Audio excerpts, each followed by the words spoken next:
Blog Talk Radio.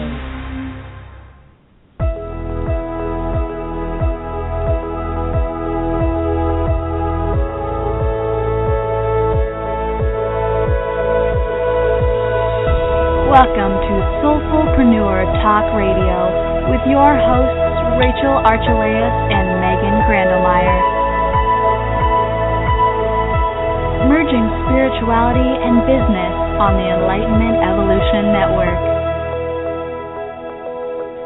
Hi everybody, this is Megan Grandelmeyer and you're listening to Soulfullpreneur Talk Radio, and I'm here with my co-host Rachel Archelaus.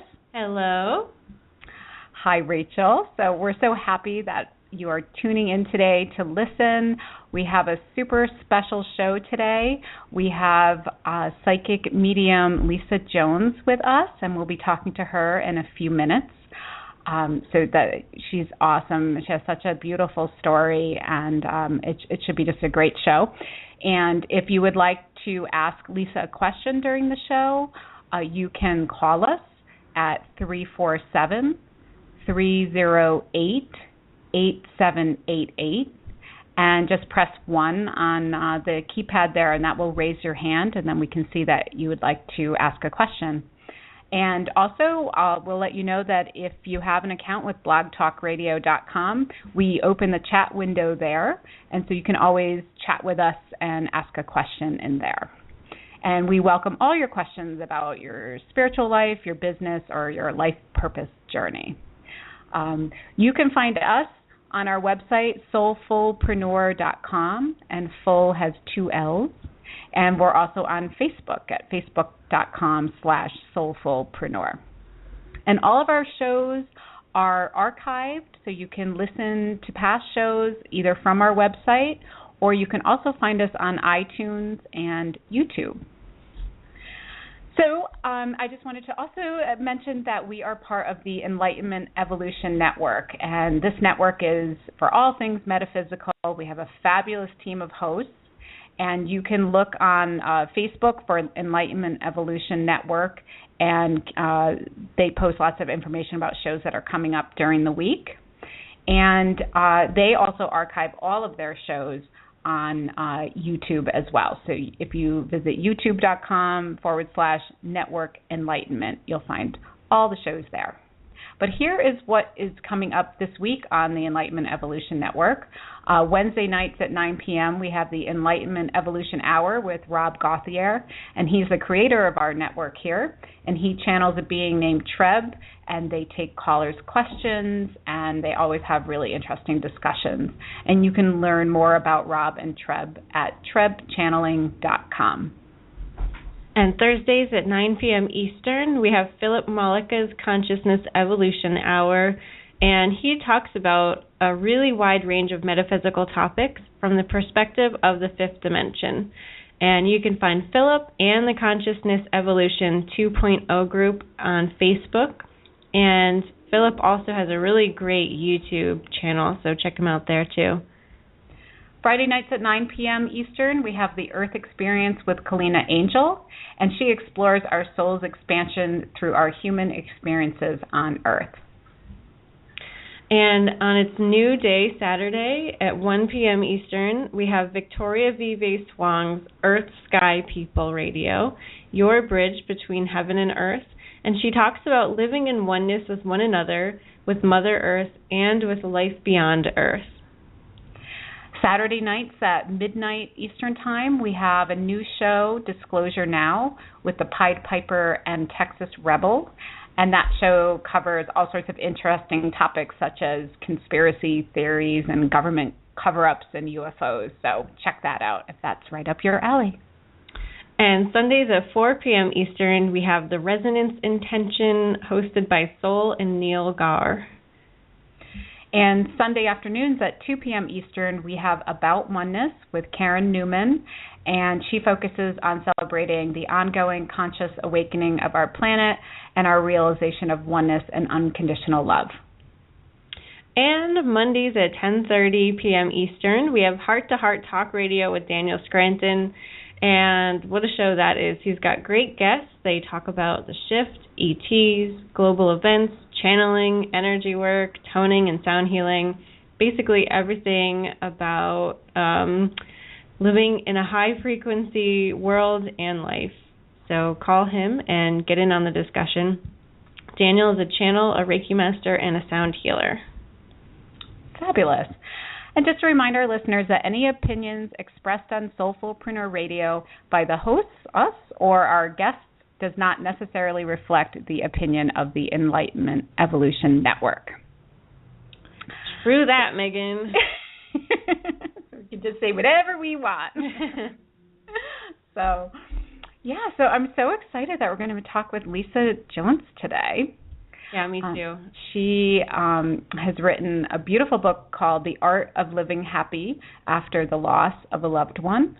And I've met Lisa several times in person, and I saw her do a large show at the Ridgefield Playhouse here in Connecticut.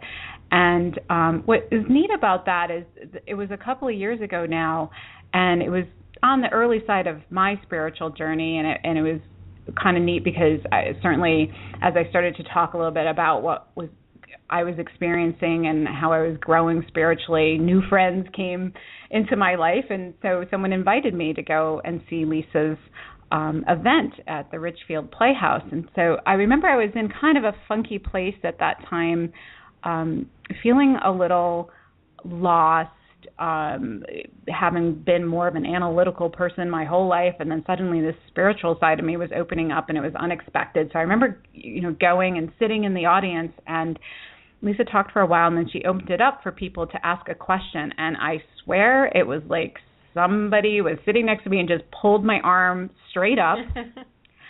And I'm, not that type of person to get up in front of 500 people and ask a question, but there I was with my arm straight up, and of course I was the first person that they came to with the microphone, and they're having a little trouble with the microphone, and Lisa said, why don't you just come up on stage? So there I was, on stage, the first person that was going to speak with her, and I'm in front of everybody, and I told the whole world that I felt kind of stuck, and I was on this journey, and she gave me a beautiful reading and pulled some cards. So that's how I met the fabulous Lisa Jones, is by getting up in front of hundreds of people with her.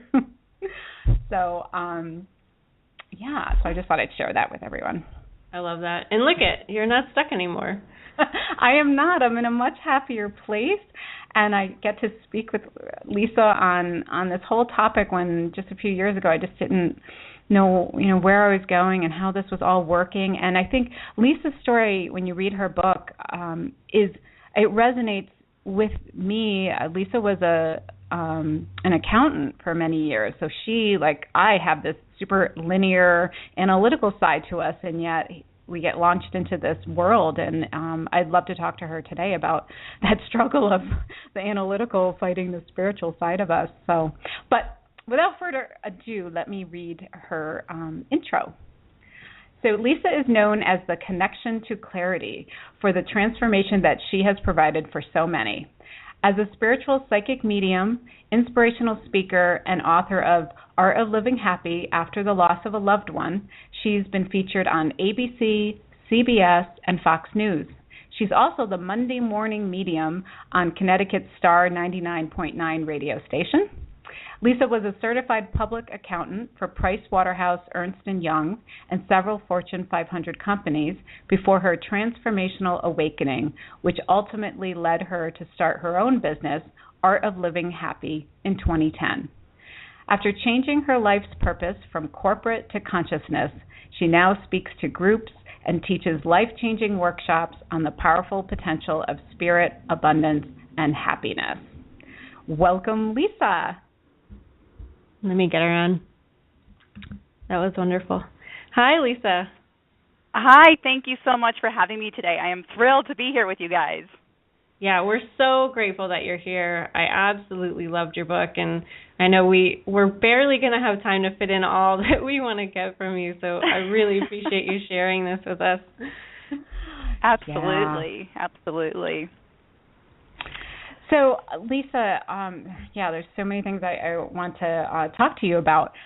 Look, can we talk just briefly about what I mentioned when I was introducing you, how you had this, quote, normal corporate life and you were an accountant and yet your world opened up, although as a child it sounded like, you definitely had a sense of being very connected to God or all that is, whatever you want to call it.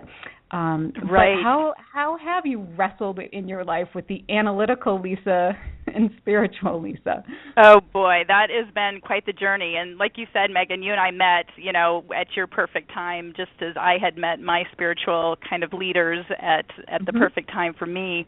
But right, I grew up and became a certified public accountant for Price Waterhouse in San Francisco, and then I worked for Ernst & Young in Washington D.C. And I just lived in a very linear box where, the two kids, the dog, the cats, the white picket fence, literally the perfect life, quote unquote, until my husband was stricken with cancer.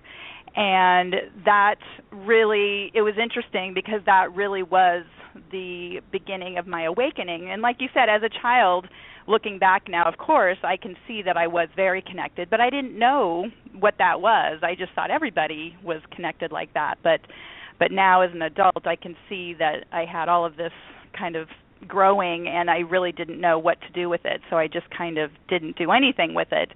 But once he was diagnosed, I actually went for a massage, and I started crying on the table, and the massage therapist said, what's wrong? And I said, my husband's just been diagnosed with cancer, and I just don't know what to do. And she said, well, are you talking to your angels about this? And I thought, stop touching me and let me out of this room, because I had no idea what she was talking about. Again, I was raised very religiously, but angels weren't a part of my Lutheran upbringing, and so I really was quite shocked that she said that. But I was being the polite girl that I was. I just laid there, just probably in a very stiff position going, oh my God, just let her stop talking and, let me move on. But she also talked about how she would talk to her angels about everything, including getting parking places and, helping her, speed to wherever she was going. She'd cloak her car and, all this stuff. And I thought she was crazy. But then after the massage, I went into town, and in our little town, it's very difficult to get parking places. So I'm like, all right, I'm going to give this a shot. And I said, okay, angels,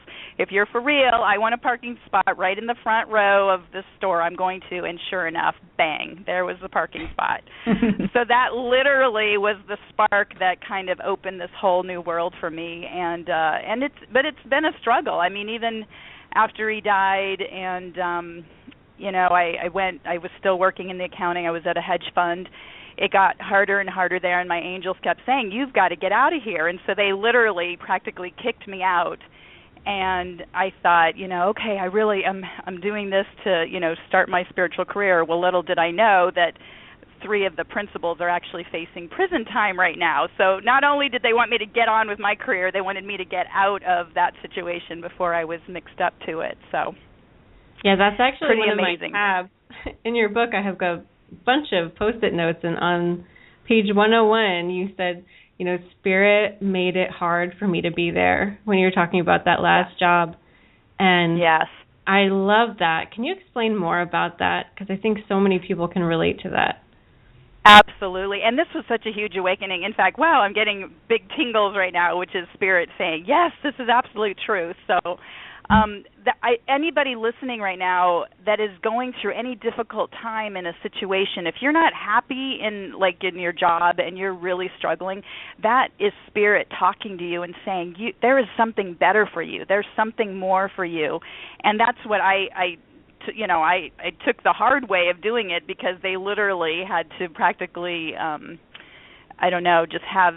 just everybody, felt like they were turning against me, and I've just always gotten along with everybody, but all these people it was like I felt like Spirit had put them in my way to really wake me up and get me going. They made it so uncomfortable that I just finally, had to quit. And actually, when I quit, I got a $10,000 bonus, so it was almost like, yay!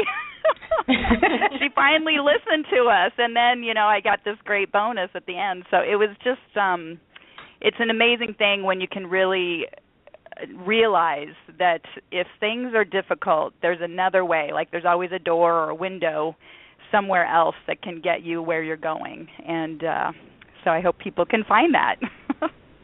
Yeah, it is having some faith, and it's interesting, like you said, here you're thinking, I'm going to quit my job and I'm going to be making less money, and you get a bonus. So it's finding your way through that darkness and just fumbling around, and that faith just holds you up. That's the key. That really is the key. And in fact, we're going through that right now. My kids are just both, my son just graduated from high school, so he started college, and my daughter's a junior. And so we're selling the house. My husband's quit his job, and we have no idea what's next for us, but it's really an exciting time to just kind of dive out there and jump into that faith and see what's going to come up for us. So I love that. We talked briefly yesterday, and you mentioned this whole idea of kind of starting anew. That's so exciting. So do you really have your exciting. Angels, have you been given any hints at all, or you're just going to hit the road and see where it takes you? Yeah, we're just kind of hitting the road. The idea, it's all kind of percolating. So the idea is to get an RV, and we're going to travel down the East Coast along the ocean, because we both know we want to be down there somewhere. And just hopefully Spirit will guide us and bring us right to where we need to be. And like I said, my husband doesn't have a job. He's a golf pro, and so he's super excited to have some free time, and I'm super excited to go out and see who else I can connect with. And I almost see it like an evangelist. I'm going to throw up a tent or something outside my RV and do some channeling and bring in Spirit and angels and, really help people awaken right where they live rather than them having to come to me. So that's kind of what's been shown to me in my little visions. So we'll see. Oh, that's awesome. That's great. And so, your connection can, give you kind of that leg up where other people would be so terrified of doing this. For you, you're always going to be taken care of. So you have that freedom to just jump. That's cool. And in some ways, I feel a bit sad when I talk to people. Literally, they light up and they're so excited, and they think, or they say to me, they're like, "Oh my gosh, that's been a dream of mine, but I'll never be able to do that." And that's where I feel a little bit sad, because I think anybody can do anything. Truly, if your heart's into it and you want to just jump into that faith, again, it's super scary, but it always seems to work out. You always end up somewhere, right? Mm-hmm. Yeah. That's very true. So this is a great point to ask you about how your business started, because that was one of the parts of the book that I think so many people on this spiritual journey who discover their own gifts can relate to. It's like you find out you're a great coach, or you're a great psychic or medium, and you want to serve people and share your gift, but then all of a sudden you realize, well, wait a minute, like, do I have to charge money? Is this a business? And you say your business started itself. Can you go into that part of your story for us? Sure, absolutely. And again, this was a real struggle for me, because I knew I needed to leave the accounting world. And part of that was also when my husband did pass away, just a week or two before he died, he said to me, "Wow, I really wished I had helped more people while I was here on earth." And that really, it always brings tears to my eyes when I say that, because he was the most wonderful man, but he was a tax attorney for a big corporation, and he really regretted that he didn't use his time here on earth to help more people individually rather than corporations tax shelter their money and all of that. So actually, he passed when he was 44, and so when I was reaching my 44th birthday, it suddenly dawned on me. I'm like, oh my God, I've been given the opportunity to live even a day longer than my husband did, and I'm still working in accounting. What am I doing? So that was really the wake-up call for me when I reached age 44. And so, like I said, I'd quit, and then I got that $10,000 bonus. And then I do have to say, I struggled. It was like I quit, I started my business, I incorporated, I did all the linear things that I knew to do, but it just wasn't quite going. And then I just dove in. I started getting involved in the chamber, and I went to something there, and then I was invited to promote somebody, Gabrielle Bernstein. I don't know if you're familiar with her. She's written a few books. Yeah, she was at the Ridgefield Playhouse. Yeah, and I was doing some card readings there, and the next thing I know, the person at the Playhouse said, "Hey, would you like your own show because everybody loves your card readings?" And I thought, "Okay." So once again, it's really just putting yourself in face and knowing that if you step forward, that's the key though, is the taking the action, which I held back for the first probably 6 or 8 months. I was like, "Oh my gosh, what am I doing?" But when I finally just put my money where my mouth was, which was like, okay, I'm going to spend $350 to promote Gabrielle, at the Playhouse, then all of a sudden, boom, then I was offered this amazing opportunity, which then got me on TV, which then got me this radio show, which I'm now, on Star 99, and then, I wrote my book, and so it just all really flourished after that point. Yeah, you can't stay stuck for long, right? You've got to take a step. You've got to do something. That's right.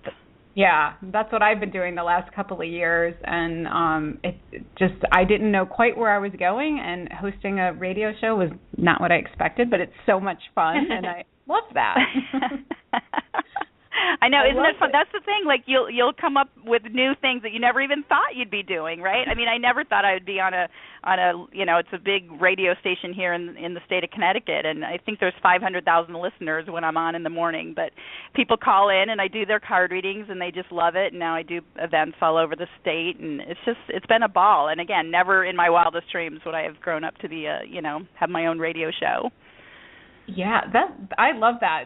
Today when I was, posting on Facebook that you were coming on, I grabbed a picture from their site. How did you hook up with Star 99? I love them. I listen to that. I know. Aren't they great? Good. Oh, my gosh. Anna and Big Jim are so much fun. Well, again, it was all through that Playhouse connection. I mean, it's so funny. Like, you can just go back and see kind of the spokes on the wheel, So I was at the Playhouse, and the first year I did it, I don't think they promoted me on the radio, but the second year when 500 people came to my event, they had me go to the radio station, I think twice, to promote it, and I just got to be super good friends with Anna. And so then my business manager called her and said, "Hey, do you want to have her come on again?" And they said, "Oh, yeah, we love her." So that's the other part. Once again, it's that taking that next step. They had me on because of the Playhouse, but then we took it the next step and called and, suggested that I come on. And so it just kind of evolved into, an ongoing event. So.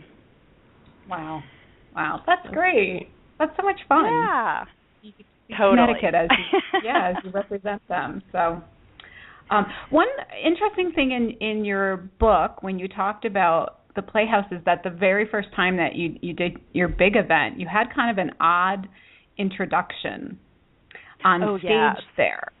And right.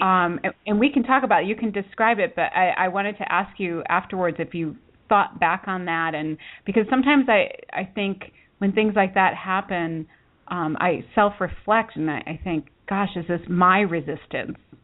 And it just came out. I love that. Wow, just as you said that, I feel like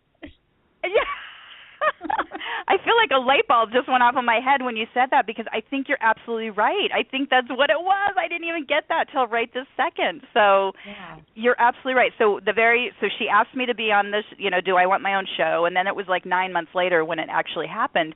And so I'm standing on the wings ready to walk out, and I had been, getting myself all ready, and I had my introduction or, what I was going to say ready to go. And so I was kind of focused and concentrated, and I had given the presenter who was going to be introducing me a written statement. She completely did not look at it and just said, "Now, tonight we have Lisa Jones," and I don't even know what she really does. And she turns and looks at me in the wings, and she's like, "So, Lisa, what is it you do again?" And I felt like I had just been derobed, like I talk about feeling naked in front of a whole group. But I just said, well, to get up. Wow. Right.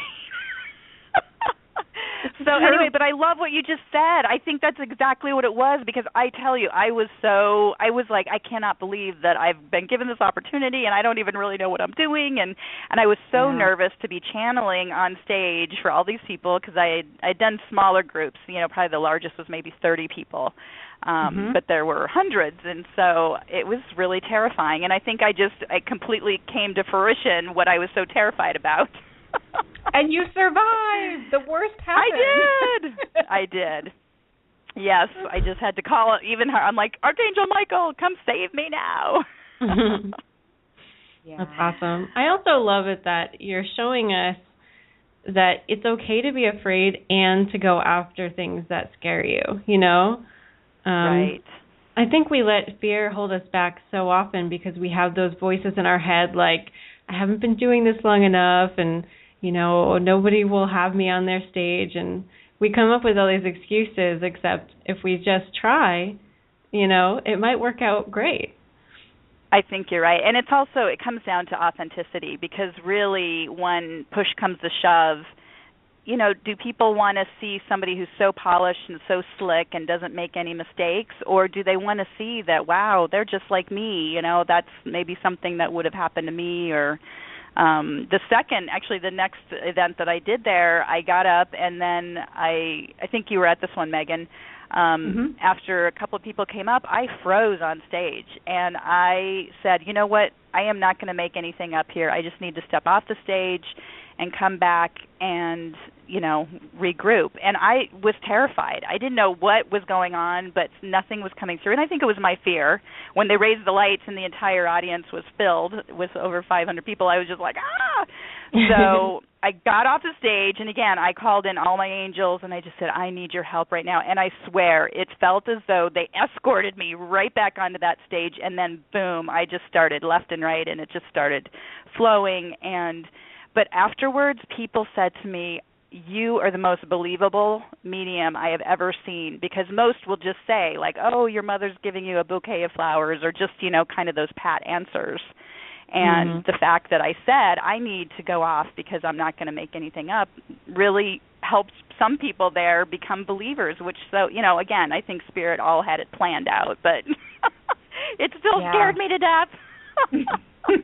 Yeah. Yeah, I remember, you know, watching you leave and just thinking, that's cool. You needed a few minutes, you took it, and you came back, and that was it. The rest of the night was smooth. Yeah. And, you were awesome. It was great. It was fun. Cool. I just want to remind people that if you would like to ask a question and you're on the phone, just press 1 so I can see your hand raised. And if you'd like to call in and ask Lisa a question, you can call 347-308-8788. Super. Yeah. So, Lisa, what does it feel like when you connect? In your book, you talked about the first time you started to verbally channel, how the power and energy that came through your body was, you know, crazy, so much so that it frightened you. Do you have a system now? Like, what does it feel like to connect to your angels? And do you have, like, a little advice for people on how they can do that? Because I think a lot of times we feel a little alone, like, really, I have angels? It seems so quiet in my house. I don't sense anybody. Right. Oh, I love that question. Yes, the first time I actually verbally channeled I was not prepared at all. There's a whole protocol which I had no idea about when I started this, about grounding yourself and really calling in your guides and your angels, and so I just opened up and started, and it, like in the book I talk about, it felt like a train had dropped on me, and I literally felt like I was levitating off the ground because all of this energy was just surging through my body, and it frightened me. But since then, I have learned many ways. I've had lots of different teachers and experiences of how to call in. I have a little protocol. I call in Archangel Michael to stand behind me and to give me strength, and Archangel Raphael to stand to my right and help me be sure to channel any healing messages, and Archangel Gabriel to my left, and then I call in, I have a dragon totem to stand over the top of me, and underneath me is my fire goddess to keep my passion and my fires burning in that direction. And it's really helped me to ground myself and to bring in this energy around me when I connect. And so now it's just such a beautiful, soft connection, and part of it, and they did tell me later, they were just so excited that I finally was opening up to this, that I think they forgot that I'm a human being and I wasn't used to having that kind of energy surging through me. But now it's just the most beautiful, loving experience when, you know, every time I connect, and the more you do it, the easier it becomes. I actually have a 3-step process called PAL, P-A-L, like your friend.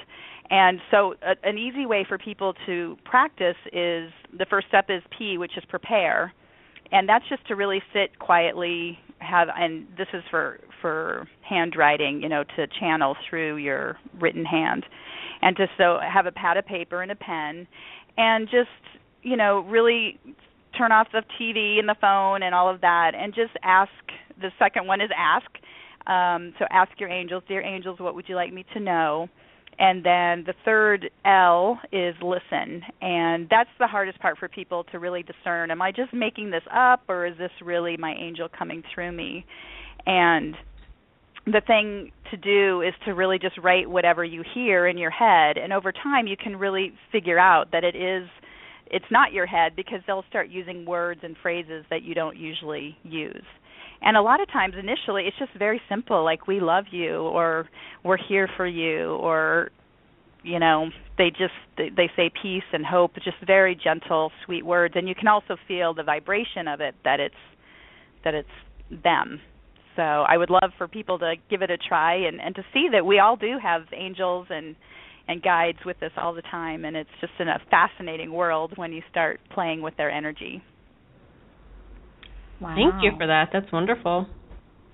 So we do have a caller with a question if you'd like to answer one. Sure. Awesome. Okay, so 313784, you're on. What's your name? Hey, my name's Dwight. Hi, Dwight, and what would you like to ask Lisa? Yes, well, right now I'm concerned about where I will be, like, before this month is over, because I'm ready to, like, move. Okay. So do you currently not have a place to live? Is that the situation? Oh, no, I'm going to leave. Well, I believe I'm going to leave. Okay. And so you're wondering where, are you looking for a location, or just whether you're going to have a home to live in, or? I really don't know. See if something is being worked out. I'm quite sure something is. Right. So what's coming through for me is that it's really about putting your intention out there and making sure, again, as we were talking earlier, about taking action. So what I'm getting is that there's 2 or 3 different opportunities that are going to be available to you, and it's really about putting your intention into what it is that you want, and then making sure that you follow up with that. Does that make sense? Yeah, that makes sense. Okay.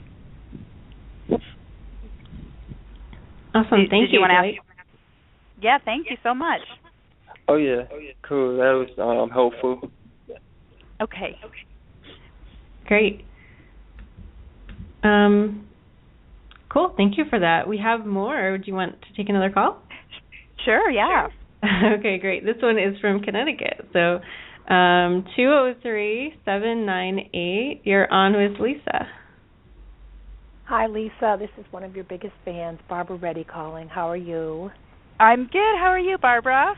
I'm doing well, Lisa, and our family as well, and our daughter is doing great. As you know, she lost her husband, and we've now passed the first-year anniversary, and I have to say all is shaking out and going just wonderfully, because we've just learned to do a lot more listening, thanks to you and other people who have given us those great messages.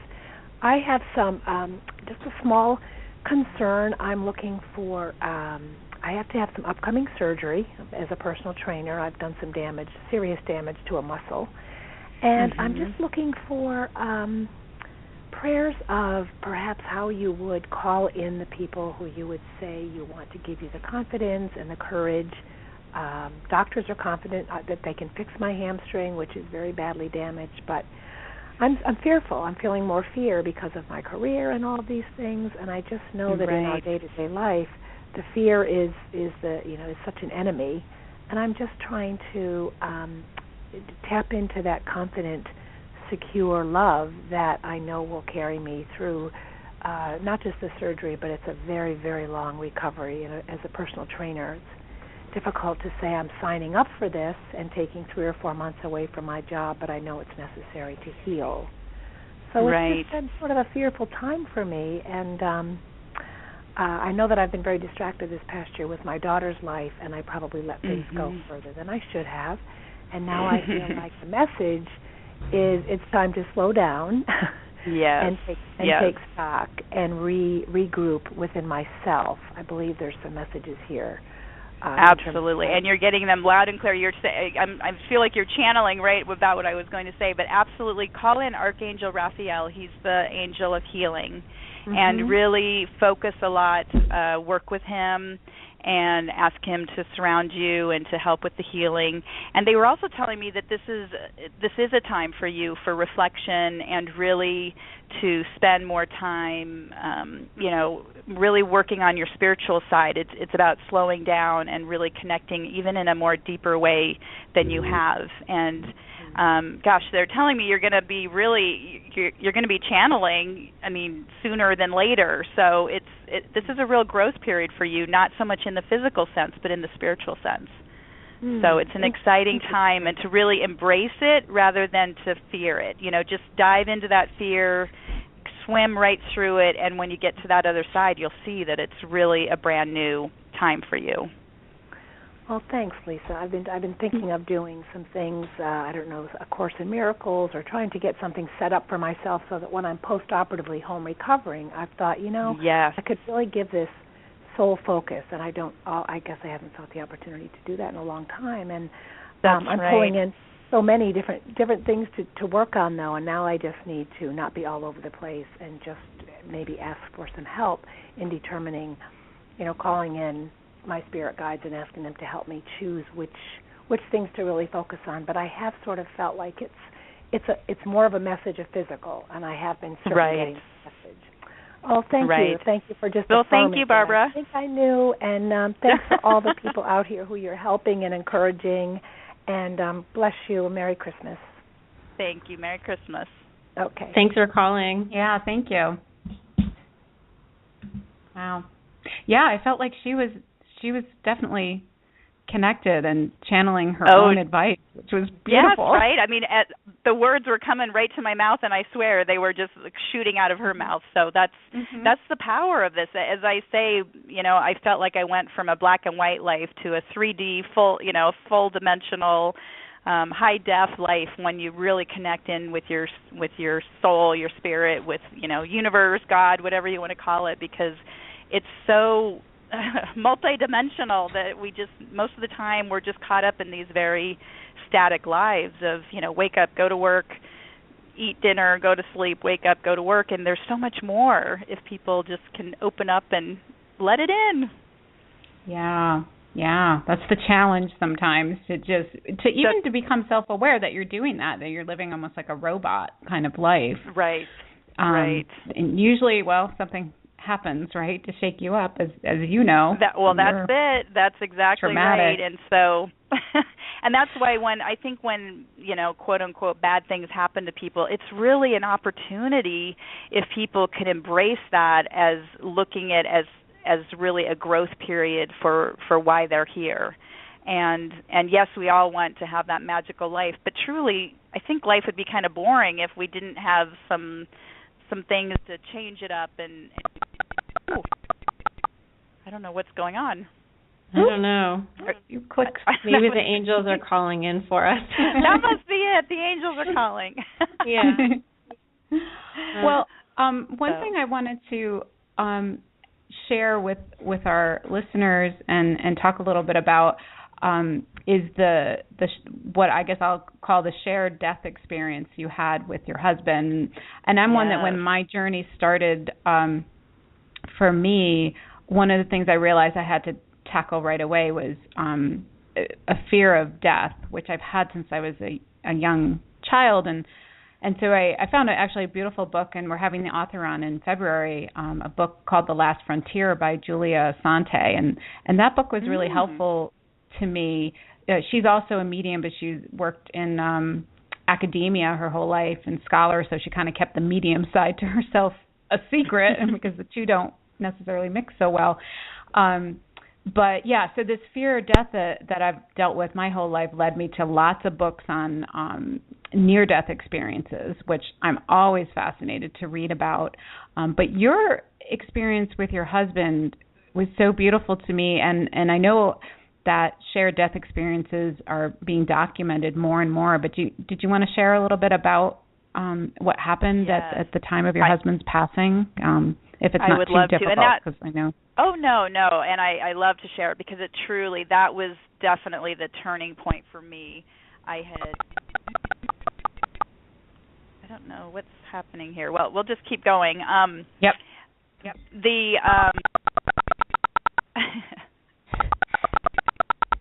you want me to try calling back? Sure, if you'd like.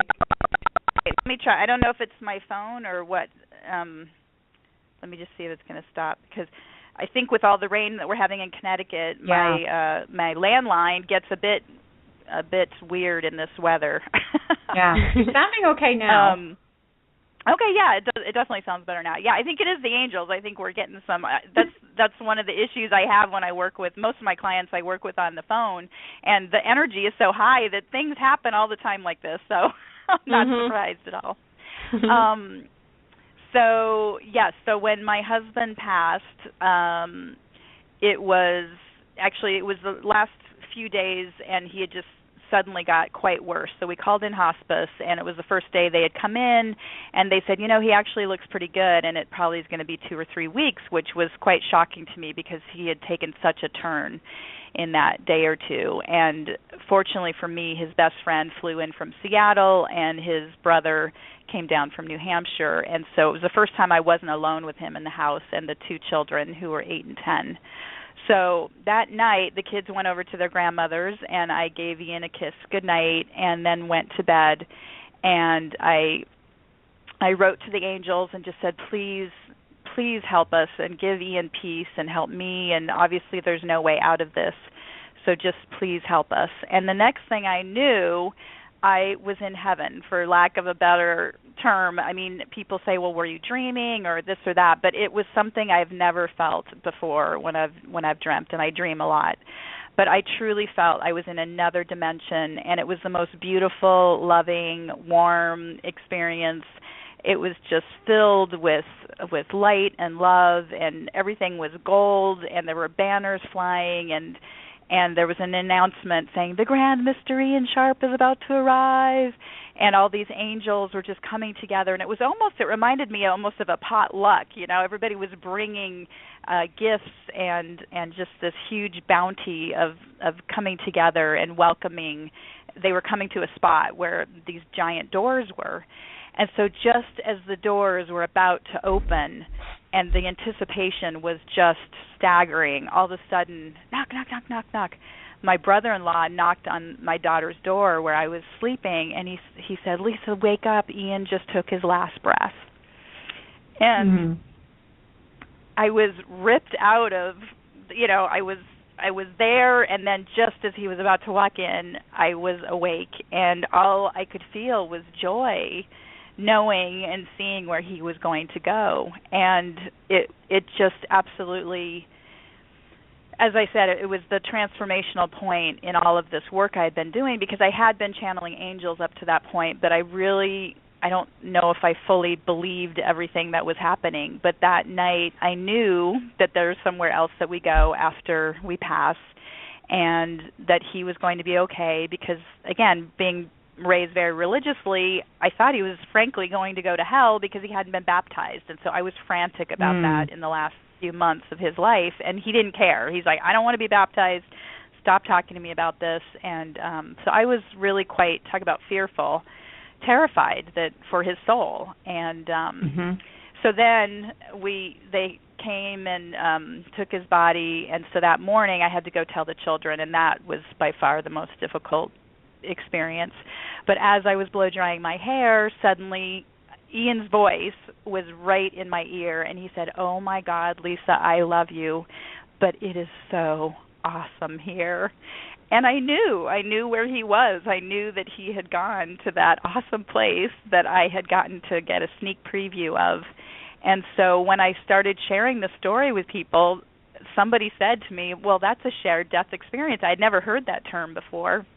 But since then, I've learned that this can happen, that when a loved one dies, that some people, either transition and see where they're going or have a very similar experience. So it was very powerful. Wow. It's such an amazing experience that you had, and I hope that it gives comfort to people who perhaps are caring for someone so ill, and right. Even if that doesn't happen to somebody else, right. Just the beauty of what's next is so comforting. Yeah, wow. Do you feel like really that helped you in the grieving process, having that, knowing that he was okay? Absolutely. I think it completely shifted. Part of it is his death or his illness was 7 years, and so I think I prepared quite a bit while he was ill. However, he did not face his death at all. I mean, up until maybe a night or two before he died, I mean, he just kept saying, "I'm going to go to work tomorrow," and I just would look at him and think, "What is wrong with you? like when are you going to get this?" But at the same time, he didn't want to give up hope, and fortunately, we did have just the most amazing conversation. I think it was 2 nights before he died, and he said, "Listen, I want you to get married. I want you to, just have a beautiful life." So that was really important too, was to have that, to have that conversation. And that is actually now what sometimes I get to share with people if they didn't have that conversation before they lost their loved one. I'm able to channel that for them and have a conversation, to connect them with their loved one. And that is probably the most powerful work that I do. And, and it's why I do what I do. So yeah, it's amazing. Yeah, to have the other person almost give you permission to keep going, right. Because we all have a certain amount of time here, and it's not meant to just grieve the entire time. No. And again, I like to say that everybody has their own experience in grieving, but I decided I really wanted to live life, because I do know some people just get stuck, and they kind of like that comfort of kind of being where they were and wanting what they had. But for me, that's not the way I wanted to do that. I went to a group where they talk to kids that have lost a loved one, and then the parents have a get-together. And when I walked in and we all introduced ourselves, there were people that were going weekly for 5 years. They had been going, and I thought, I don't want to ever come back here. Like, I didn't want to be sitting there in 5 years and just continue to talk about what was. I really wanted to be living. So that's the journey that I took. Wow. Do you still sense Ian's around? Oh, absolutely. It's so fun because just his symbol or sign to us is a dragonfly, and so we will be out in the craziest places, and suddenly a dragonfly will just come and zip around my son's head or my daughter's, and just really unexpected times and places. And so we know that he's with us in that way, with the sign, and also I can channel with him anytime I want, and he'll just give me messages either in my dreams, or if I want to, he'll write me a letter and tell me how the kids are doing and how proud he is. So it's so special. Wow. It really is. Wow, that's beautiful that your friendship continues. That's great. Yeah. Well, and I know that he helped me pick out my second husband too. So I know it was he and another friend of ours who had passed away, and then my current husband's father, who had died just a couple weeks before my husband. And I know they were up in heaven, and they were shuffling things around so that David and I would cross paths. And so I'm so grateful. Talk about a match made in heaven, right? Oh, yeah. One of the most profound things I got out of your book is that you really chose not to care what other people would think of you as you were recreating your life after your husband died. You weren't necessarily doing things the way other people would have you do it. Like, you weren't grieving for a certain amount of time. You weren't waiting, to find another mate for, 7 years or whatever. Can you talk about the courage that took and just how you came to that decision? Oh, boy. I'm telling you, that was so not in my character. Even to this day, even working in my business, I feel I'm so much more concerned about what people think. But, I really think it must have been the angels just standing guard around me and saying, we're not going to let any of this stuff affect you, because we want you to be happy, and it's your turn, and it's your time. And again, after being such a devoted spouse and wife and caregiver for my husband for so long, it was suddenly like my turn to have some happiness. And so exactly, I met my next I started dating my next husband 4 months after Ian died, and I know there were definitely a lot of eyebrows raised, and I really didn't care. I was like, listen, I might get hit by a car when I, go home tonight, so I'm going to just have fun while I can. Exactly. And I have to say, it worked out great, because truly at the end of the night when you go home, and those people that are maybe judging you, I mean, do you really think they're thinking about you or caring whether you're happy or sad or what's going on? I probably don't think so. So, you might be judged in the moment and feel judged, but at the end of the night when you're home and you're happy, that's all that counts. So I think that's so very true. I feel that same way, that we give so much thought to, what is somebody else really going to think if I do this or that? But then, when you really come down to it, people are not thinking about you. That's exactly right. Just not. We give ourselves like we're so awesome. Like all these people are so concerned with what we're doing. When, in the moment, yes, but not so much. So do what you want. That's exactly right. And again, I think it comes back to that whole idea of, is that really your own fear? Is that what you fear people are thinking about you? Because, and if you let it affect you, then, that's not a great way to live. So it's much better just to forget what everybody else is thinking and do what you want to do. So true. Absolutely. So true. Yeah, would you like to take another call? Oh, sure. Great. So I'm going to 508-723. You are on the air. What is your name? Oh, they just hung up. Oh, they got scared. Yeah, must have. We are intimidating women, apparently. That's right. Well, that's what I find it interesting, too, that sometimes people do get very fearful. I recently went to an event, and I said, I'm a psychic medium. And people, they either embrace me immediately, or then they're very standoffish, and they're like, oh, my God, she can read my thoughts, which is so not true. But I don't know, do you guys find that, too, that sometimes, you feel like people are looking at you like, oh, what do they know about me? Absolutely. I get that all the time, yeah. Meeting new people, they find out I'm psychic, and they're either like, oh, well, you probably know what I'm thinking right now, or, I know, right? Or get away from me, like they close their arms, like, don't look in there, you're not going to like it. Yeah. Oh, my goodness. That's funny. Wow. Well, Lisa, since I have you on the line, can I ask you a question? Sure. On a more like personal, which would be if the angels have anything to share about me, what I can do to help my husband during this time of just like with work, and there's a lot of stress there, and I'm trying to be encouraging but not over tell him what to do. Like, he's having to find his own way. Exactly. Is there anything I can be doing better, or any message for him that he might help him? Yeah, it is interesting, because they are saying it's almost like the more you can almost back off, the better, so it's almost like the less that you can talk about it, like almost allow him to bring it up if he wants to talk about it, but otherwise really I just keep seeing a bigger space around him, to let him have that space.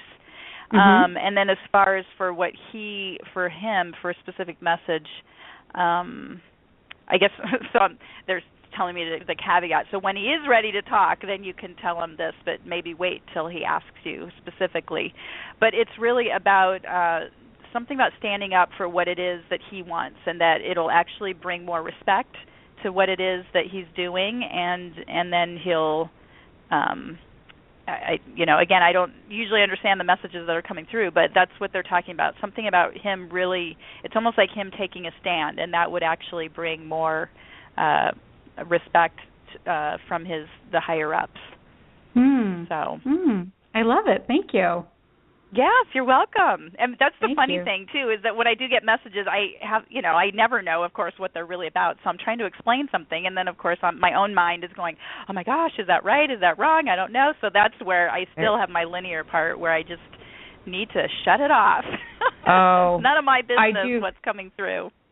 I worked with Rachel on a class, and we had to give readings. We actually did distance readings for people, and they had given Rachel permission, for us to do readings. So I did a reading for someone, and I just had the person's name on a piece of paper. So off I went, and Rachel had verbally recorded it. And one of the things that came up was Jiffy Pop popcorn. And I'm like, I don't know why that came in my head, and I and you feel silly saying it, but you have to say everything that comes. Right. So what was lovely was a couple of weeks later, Rachel had gotten some feedback on our readings because she had sent the people the audio for each reading. And the woman said, oh, Megan was so accurate on this and this, but the thing that blew me away was Jiffy Pop popcorn. And she shared a beautiful story about having an experience with her father when she was a child, and I won't go into detail, but it meant something to her, and it just made me lose any judgment on what comes through great. If I do try and read, because it doesn't mean anything to me, but to them it meant the world. That's right. And then when if somebody says, "Oh, that doesn't make any sense to me," I've had that happen too, and then you start questioning yourself. But then almost inevitably, about a week or two later, they come back and they're like, "Oh my goodness," Yeah. So so everybody gets the message they need. Go ahead. Yeah. Yes. Well, since you see so many people and talk to people on the radio, what do you think people most are looking for when they are seeking out a medium? Yeah, well, definitely on the radio it's love, career, and I think those are probably the two biggest ones that people call in about. And it's so interesting because the career issue, so many people are unhappy. It breaks my heart to know that people are literally just trudging through life in a career or position that they're not happy with and doesn't bring them any joy. And I understand everyone needs to pay the bills and do all that, but I truly do believe that if you follow your passion that there are opportunities for you, and it's all about the mindset of if you think there isn't a job and you're not going to be able to make money, well then of course that's what you create. So that's that. And then of course love. Everybody wants to be connected and wants to feel loved, and and again, it's sad that I think that people have a hard time finding one another, and again, it's about loving yourself first, and that's really what will help people connect with somebody else. But you have to love yourself first, and so many people aren't happy that it makes it difficult to start there. Yeah, and your career too. If you love yourself, it'll be much easier to find a resonant opportunity out there. Absolutely. Well, yeah, it all starts with loving yourself, and then you can find that other person, and you can find that job that you love and that place that you want to live, and it's almost the foundation. And so many people I see do not have the foundation of self-love, and so I like to promote that. Absolutely. Wow. So, Lisa, are there spiritual teachers you follow, or favorite book, or I've enjoyed the Seth material. I don't know if you've read some of that, but do you have any favorite people that we might share?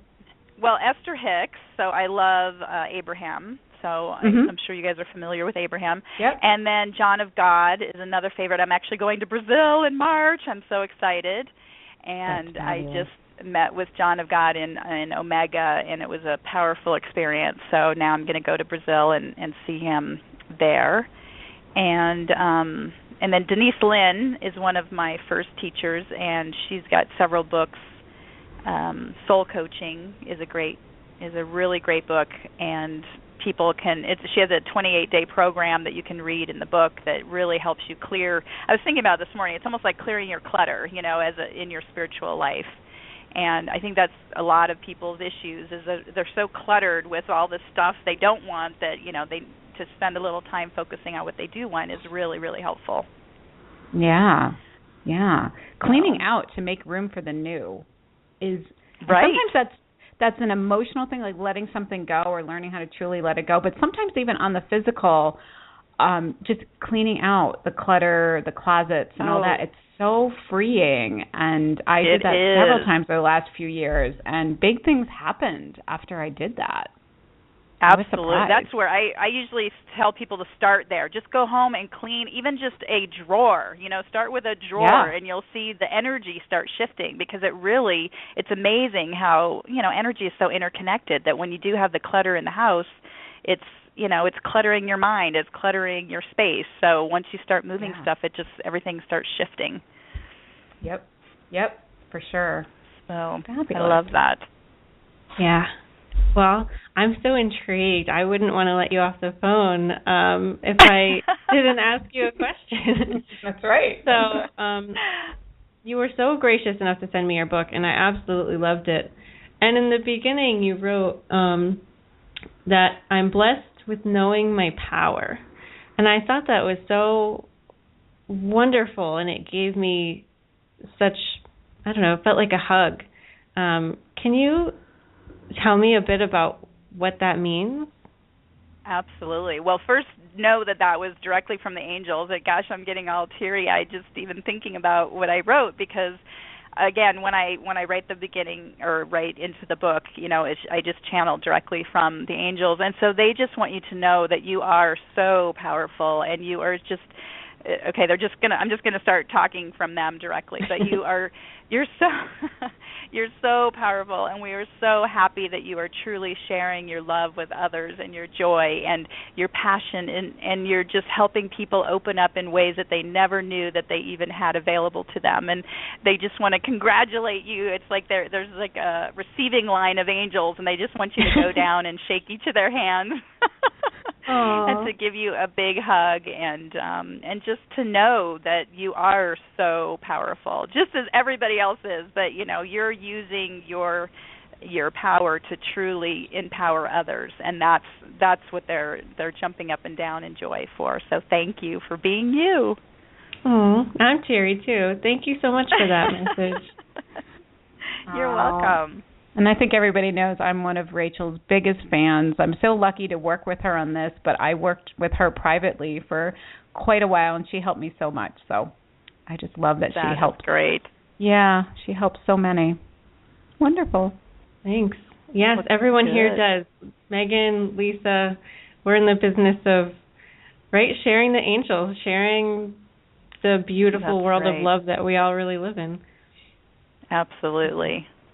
Awesome. And I'm so excited to really keep hearing about your journey. Are you planning on, blogging or sharing your progress as you move down the coast in your RV? It's so funny that you say that, because that's the other message I keep getting, is there's got to be this blog about, maybe it's keeping up with the Joneses or something like that, about because somehow it's almost like I'm being told to shift away from my Art of Living Happy page and really start more of this journey, and letting people know where I'm going to be and when, and they can show up, and I'll do readings and channeling and things like that. So so that's the plan, is to kind of do a travel journal as I go, and even now as we're getting the house ready to sell, I'm like, oh my gosh, I should be documenting all this, because it's pretty interesting to go through this process of selling we have a big 4,500 square foot house, and just getting rid of all the stuff, and how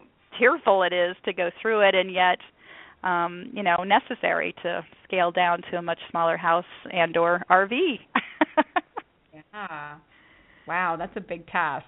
Talk about raising your vibration by cleaning out. Yeah, no kidding. Yeah. Awesome.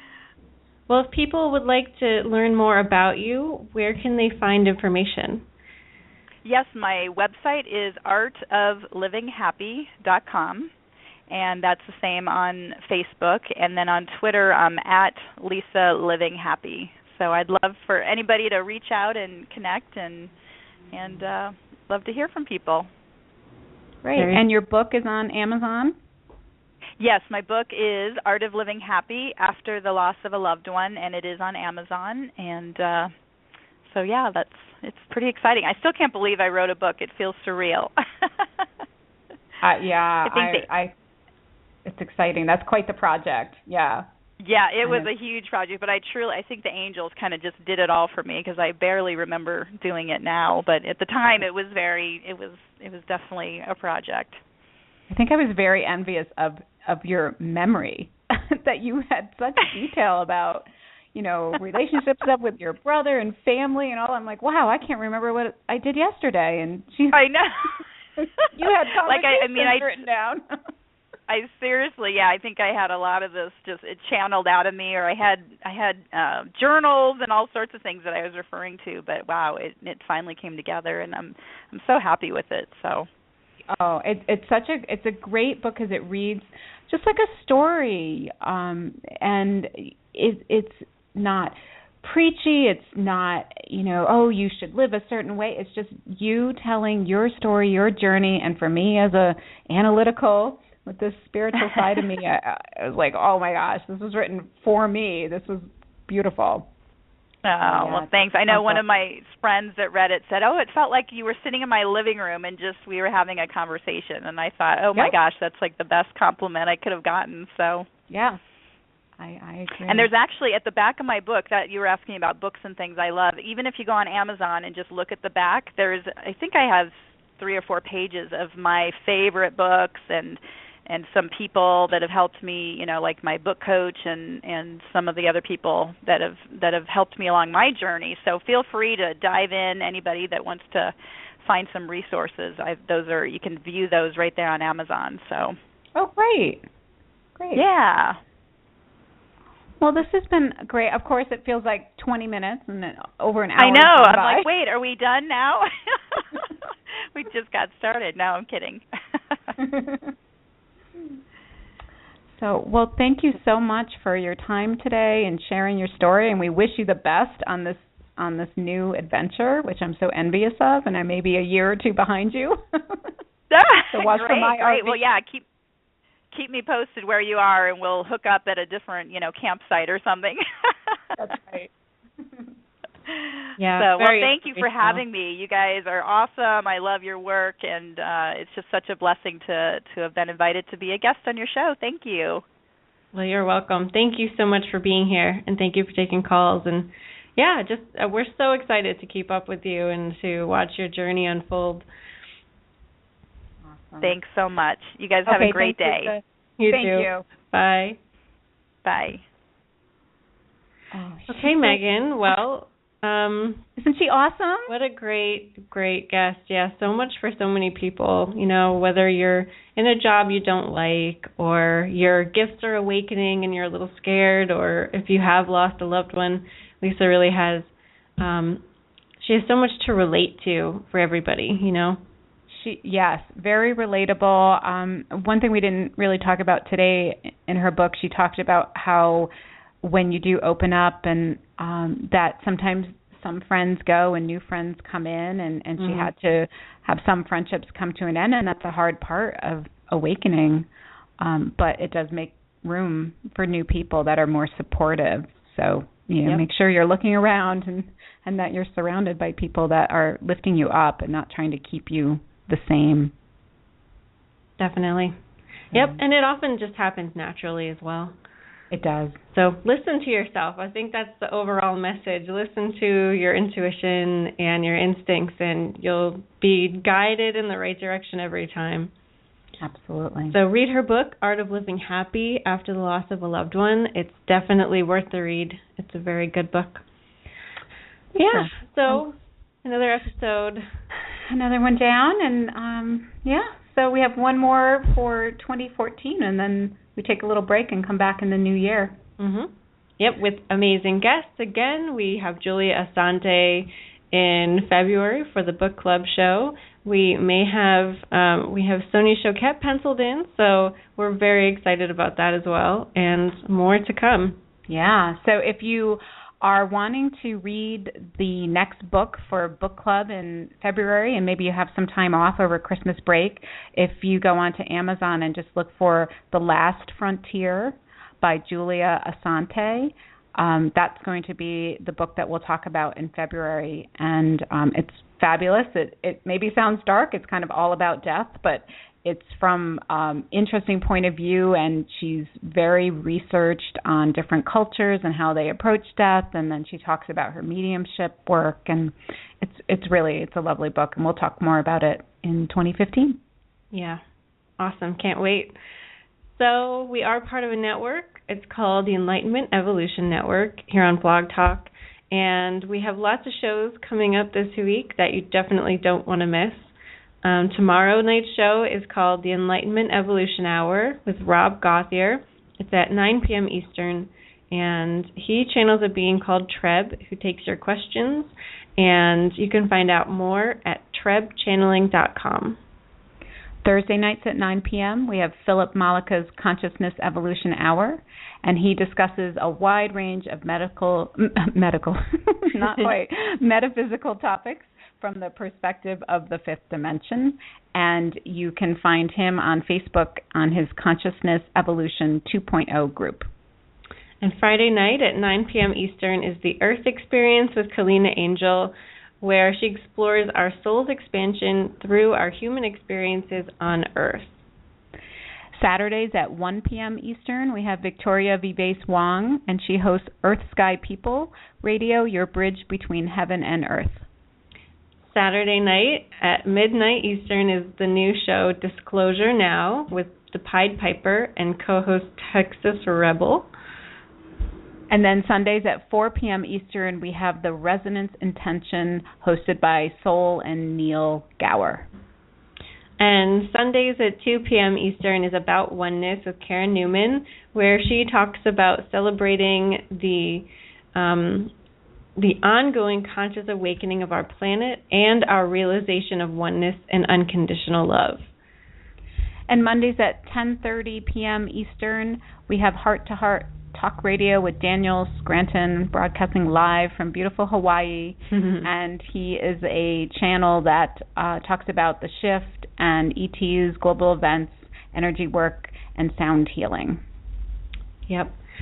Wonderful stuff. And if you want to learn more about, getting out of that job that you hate and starting your own thing, expressing your gifts, go to our website and click on the Soul-Centered Business Bootcamp banner on Soulfullpreneur.com. You can really learn how, what steps to take to make your own career happen.